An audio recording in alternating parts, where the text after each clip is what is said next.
Hi everybody, it's March 25th, 2026.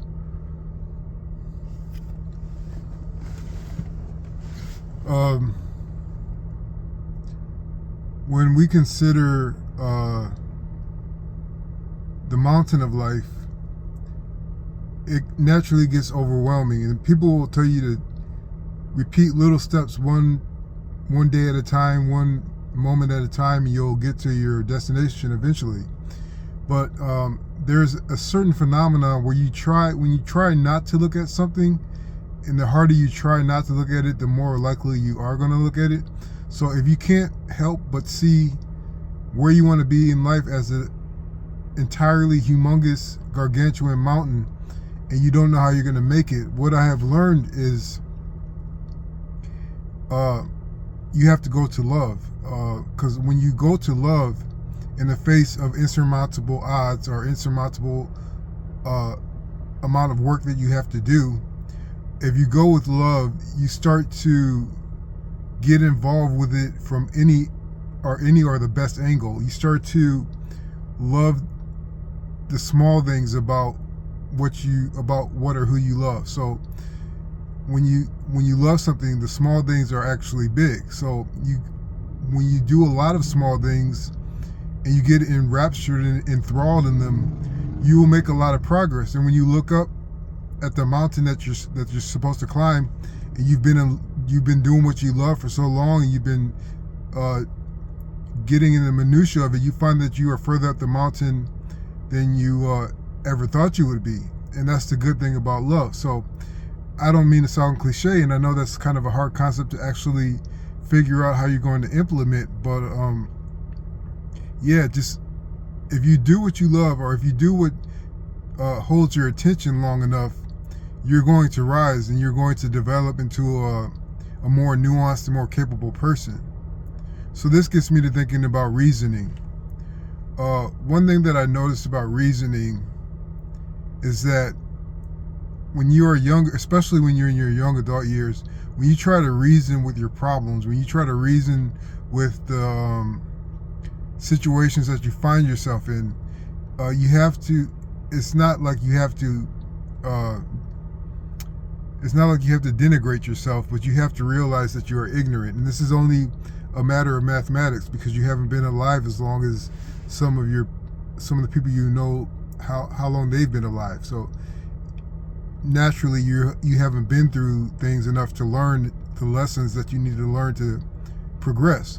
So if you just realize that if you're young enough, you're ignorant, and you have to deal with these situations, and you start to reason, your reasoning, and that tells you right there that your reasoning is not necessarily flawed, but there's a ton or a significant amount of missing data. So when you try to reason yourself out of your problems at a younger age, it's not going to give you much confidence. So as you get older, reasoning still isn't too much of a viable activity.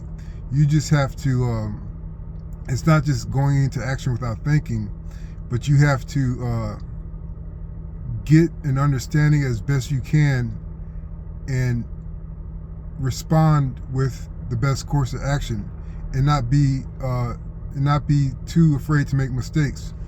Because another thing that happens as you get older, you notice that you survive all your mistakes, because that's naturally how it happens. If you didn't survive all your mistakes, you wouldn't be here anymore, obviously.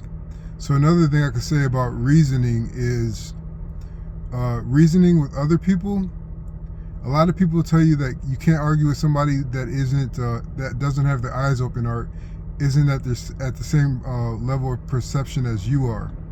And reasoning with other people can be summated that way, or summarized that way. But reasoning with other people is an art. A lot of times you don't have to say anything. Allowing them to talk and hearing what they have to say, and hearing what they say, and understanding what that means and concerns of you, and what you are in with them together, you're going to realize where you should be in that situation. if you just listen long enough, you could tell, like, okay, they don't understand this, they don't understand that, or they aren't willing to bend. So instead of trying to force my way in or force them to cooperate, I'm just going to deal with them this way and let whatever happens happens. And this gets kind of tricky when you're in a romantic relationship and you want to be with this person, but there's some kind of gap of integrity, or some kind of gap of responsibility that they have, and they aren't there yet. So you either have to make a decision whether you're going to sacrifice your time and your emotions, or whether you're going to move on. And some people just don't like moving on. Sometimes they just like staying there. And if that's who you are, that's okay. If everything's safe, if you're willing to learn through hardship and time going away, then that's the way you learn, and that's totally okay. And the last thing I can say about reasoning is, in the grand scale and scheme of life, reasoning with the nature of your life, reasoning with the atmosphere of your life, it's not necessarily going to bring about solutions, but it's going to be an engine for philosophy, the philosophy in your life. And as I said before, the philosophy of your life isn't necessarily going to save you. It's not going to elevate you the way that you think it is, but it'll get you to thinking in a way where the actions you take and the understanding that you have is going to be a toolbox for you. And so when you're reasoning with life and you're trying to do things in order to escape suffering, reasoning isn't the way